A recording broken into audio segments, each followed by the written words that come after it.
राहुल गांधी के खुलासे के बाद 59 सेकंड की एक ऐसी भी वीडियो आ गई मंजरेआम पर जिसने ज्ञानेश कुमार को और ज्यादा बुरा फंसा दिया और इस बात पर मुहर लगा दिया कि राहुल गांधी ने आज जो कुछ भी कहा था ना वो अक्षरशः सही था।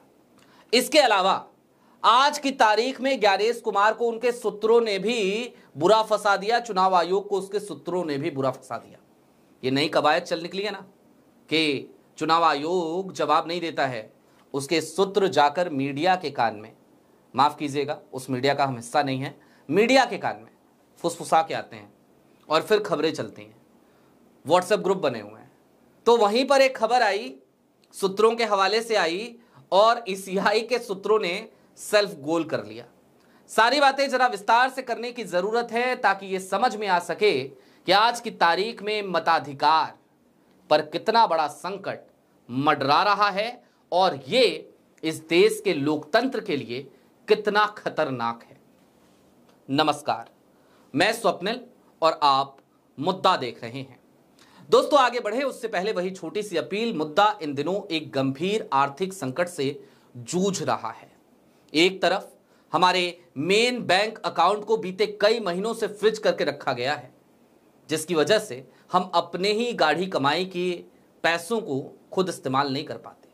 तो दूसरी तरफ हमारे पुराने 2.5 साल पुराने चैनल को हमसे तकरीबन 4 महीने तक छीन के रखा गया था, जिसकी वजह से यूट्यूब रेवेन्यू पर भी इतना बुरा असर पड़ा कि डे टू डे ऑपरेशंस में आज की तारीख में मुद्दा को काफी मुश्किलों का सामना करना पड़ता है और हमें आपसे मदद की अपील करनी पड़ती है। ऐसे में आपसे गुजारिश है, यदि आपको लगता हो कि हम बेबाकी से पत्रकारिता इन विपरीत परिस्थितियों में भी कर रहे हैं तो मुद्दा की छोटी छोटी मदद जरूर कीजिएगा। इसके लिए आप स्क्रीन पर दिख रहे क्यूआर कोड या फिर के नीचे दिख रहे यूपीआई नंबर का इस्तेमाल कर सकते हैं। अब आगे बढ़ते हैं और सबसे पहले किधर की तरफ चला जाए, 59 सेकंड की उस वीडियो की तरफ तो चलेंगे, लेकिन उससे पहले जरा ज्ञानेश कुमार के सूत्रों का हैरत अंगेज कारनामा आपको दिखा देते हैं। आपकी स्क्रीन पर न्यूज नेशन की एक खबर है। यह खबर बताती है, राहुल गांधी के हाइड्रोजन बम पर आया चुनाव आयोग का रिएक्शन, जानिए क्या कहा। इसके बाद इसी खबर के विस्तार में जाइएगा तो ईसीआई से एक बड़ा ब्लंडर हो गया। ईसीआई के सूत्रों ने, चुनाव आयोग के सूत्रों ने बताया मीडिया इदारों को, चुनाव आयोग ने राहुल गांधी के एक और दावे पर सवाल उठाया।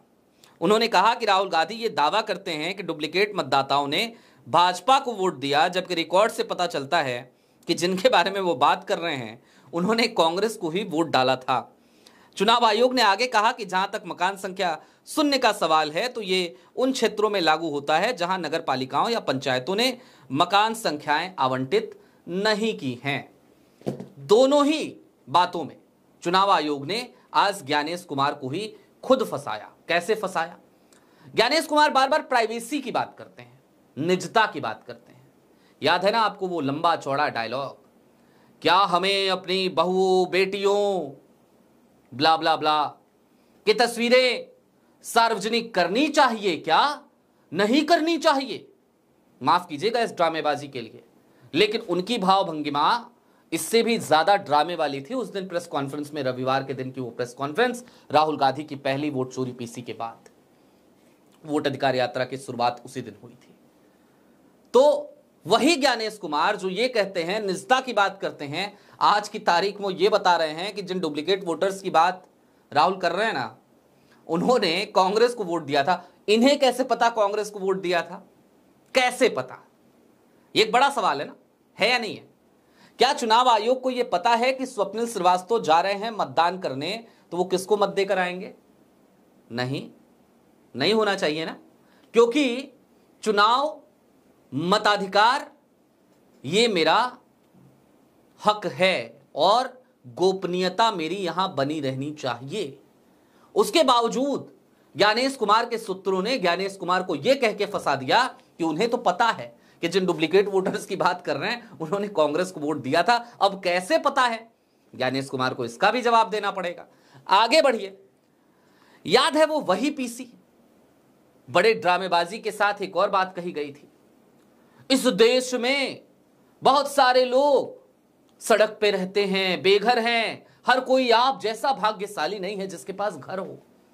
ज्ञानेश कुमार बस रोने की कमी रह गई थी, अदरवाइज वो अपने निर्धन मतदाताओं के लिए, बेघर मतदाताओं के लिए बाल्टियां भर भर के टिश्यूए बहा रहे होते उस दिन। ये करने की पूरी तैयारी, ऐसा लगा ज्ञानेश कुमार करके गए थे, शायद ग्लिसरीन नहीं मिली होगी तो रो नहीं पाए। तो ज्ञानेश कुमार ने उस दिन ये सारी बातें कही थी कि वो बेघर। अब क्या कहा सूत्रों ने कहा नहीं नहीं, जहां पे मकानों की संख्या आवंटित नहीं की जाती है वहां पे ये मकान नंबर होते हैं। हालांकि अब एक बड़ा संशोधन और हो गया है, अगली जो वोटर लिस्ट आप देखेंगे उसमें मकान संख्या का जिक्र ही नहीं होगा। चुनाव आयोग ने कहा छोड़ो, हम मकान संख्या लिखेंगे ही नहीं, ताकि पता ही ना चल सके कि फलाने के मकान में या ढिमकाने के मकान में या मकान संख्या 104 में 500 वोटर हैं तो मकान संख्या 6 में 200 वोटर हैं। यह कारनामा चुनाव आयोग ने कर लिया है, खुद की तैयारी मजबूत कर ली है। खैर, अब आज जब राहुल गांधी ने प्रेस कॉन्फ्रेंस करी तो उसके बाद जिस 59 सेकंड की वीडियो की तरफ हम बार बार आपका ध्यान ले जाना चाह रहे हैं, अब उस तरफ बढ़ रहे हैं। तो राहुल गांधी ने एक पीसी करी और उस प्रेस कॉन्फ्रेंस में राहुल गांधी ने जो आज पीसी करी उसमें तमाम डुप्लीकेट वोटर्स दिखाए, एक ही चेहरा दिखाया। मसलन ब्राजील के एक फोटोग्राफर हैं मैथ्यूस फेरेरो, उनकी स्टॉक फोटो में किसी महिला मॉडल की फोटो थी, वो बिहार के हरियाणा के वोटर लिस्ट में पाई गई थी 22 जगहों पर। इसके अलावा एक दादी जी थी, 223 जगहों पे वो दिखी थी। तो अमित मालवीय लगे पेन लेकर के गुनागणित करने, कहने लगे दादी जी को 223 जगहों पे वोट देना होगा तो कैसे देंगी भैया। अभी उसका जवाब उसी 59 सेकंड की वीडियो में मिलेगा, कैसे दिया जाता है, वो भी वीडियो है, बहुत तगड़ा सबूत है आज। तो उन्होंने कहा कि कैसे देंगी भैया, अगर 223 जगहों पे एक ही दिन मतदान देना हो, सुबह 7 बजे से मतदान शुरू होता हो, शाम को 5 बजे तक खत्म होता हो, तो फिर भला कैसे दे पाएंगी। इसका मतलब तो हर 3 मिनट में एक वोट उनको डालना पड़ेगा। हमने कहा यार कैलकुलेशन बड़ा गजब किया अमित मालवीय। लेकिन हमें तभी संयोग से एक वीडियो मिली 59 सेकंड की हरियाणा के चुनाव की, और इस वीडियो ने पोल खोल के रख दी, पूरे सिस्टम को किस तरीके से उड़ाया गया है ना, ये वीडियो आपको बताएगी। आपके स्क्रीन पर अब जो वीडियो चल रही है इसको गौर से देखिए। इस वीडियो की आवाज हमने हटा दी है, लेकिन मैं आपको यह बता देता हूं आवाज हटाने के पीछे भी एक कारण था, वो भी अभी बताऊंगा। इस वीडियो में क्या चल रहा है इतना तो आपको दिख रहा है, पुलिस खड़ी है, धक्का मुक्की हो रही है, लोग आ रहे हैं अंदर, ये सब दिख रहा है ना। दरअसल ये जो दूसरे शख्स आपको चश्मे वाले दिख रहे हैं कोई और नहीं है, बल्कि ये हरियाणा के कांग्रेस विधायक गोकुल सेतिया हैं। गोकुल सेतिया हरियाणा विधानसभा चुनाव के दिन एक बूथ पर पहुंचे जब देर शाम, तो उन्होंने देखा कि मतदाता अभी तक, और फर्जी मतदाता जो उनकी नजर में आया, फर्जी मतदाता लाइन लगा के अंदर जा रहे हैं, लाइन लगा के अंदर जा रहे हैं। उन्होंने रोकने की कोशिश करी और उसमें पुलिस उनको घेर कर एक साइड में ले जाती है। हालांकि गोकुल सेतिया ने हार नहीं मानी, उन्होंने वो फर्जी मतदान नहीं होने दिया और नतीजतन गोकुल सेतिया चुनाव जीते भी हरियाणा के सिरसा से। लेकिन ये गोकुल सेतिया थे जो लड़े। कितने प्रत्याशी समय पे ऐसे पहुंच कर ये तमाम चीजें देख पाते होंगे, कितने प्रत्याशी इन चीजों पर एक्शन ले पाते होंगे, ये एक बड़ा सवाल है। अब अमित मालवीय का जो सवाल था 223 मत कैसे डाले उन दादी जी ने, हमने कभी नहीं कहा कि वो दादी जी ने 223 मत डाले, ये भी नहीं कहा कि ब्राजील वाली वो जो तस्वीर थी जिस मॉडल की, उसने 22 वोट डाले ना। उसकी आइडेंटिटी पर किसी ने सीमा बन के वोट डाले, किसी ने सरस्वती बन के वोट डाले, किसी ने स्वीटी बनकर वोट डाला। उसी तरीके से इन दादी जी के भी 223 मतों पर इसी तरीके से वोट डाला गया, और यही फर्जीवाड़ा है। इस फर्जीवाड़े के बाद कांग्रेस का तो आरोप है कि हरियाणा में सरकार बनी नहीं है भाजपा की, सरकार चोरी हुई है। और मैं फिर याद दिला दूं, हरियाणा में जब चुनाव चल रहे थे वहां की ग्राउंड रिपोर्ट जरूर यह बता रही थी कि कांग्रेस को एज है।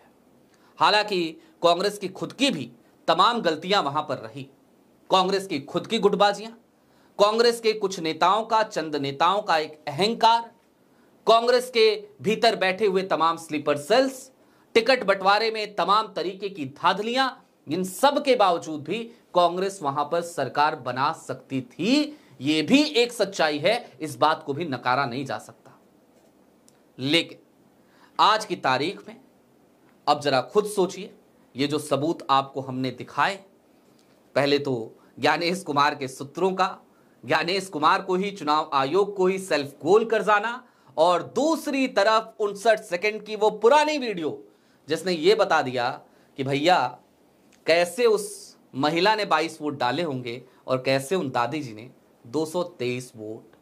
आपकी क्या राय है हमें जरूर बताइएगा। लेकिन चलते चलते एक बात आपसे जरूर कहना चाहेंगे, दिल की बात है, ये लोकतंत्र है। मोदी जी जहां भी जाते हैं छाती पीट कर कहते हैं हम मदर ऑफ डेमोक्रेसी हैं। लेकिन मदर ऑफ डेमोक्रेसी में इस तरीके के कुकृत्य अगर हो रहे हों और उन कुकृत्यों पर इस देश के जिम्मेदार नागरिक आंखें मूंद कर ऐसे बैठ जाएं, तो यकीन मानिए लोकतंत्र के लिए सबसे बड़ा खतरा यही है। कल बिहार में मतदान है। बिहार के लोगों से खास तौर पर अपील है, आपको जागना होगा, आपको देखना होगा, अपने मतों की रक्षा आपको करनी होगी। भूल जाइए तमाम पॉलिटिकल पार्टीज को, भूल जाइए कांग्रेस को, भूल जाइए आरजेडी को। ये तमाम पार्टियां विपक्ष की संसाधन विहीन पार्टियां हैं। लेकिन हर आदमी यदि अपने आंख नाक कान खोल कर रखे, जो जिम्मेदार है और लोकतंत्र के प्रति समर्पित है, तो कल की तारीख में बिहार में आप इस तरीके के फर्जीवाड़े को होने से रोक सकते हैं। ये एक और अपील है मेरी। और चलते चलते फिर वही अपील, चैनल पे नए हो तो सब्सक्राइब करते हुए जाइएगा, सक्षम हो तो छोटी छोटी मदद मुद्दा की जरूर कीजिएगा। बहुत शुक्रिया।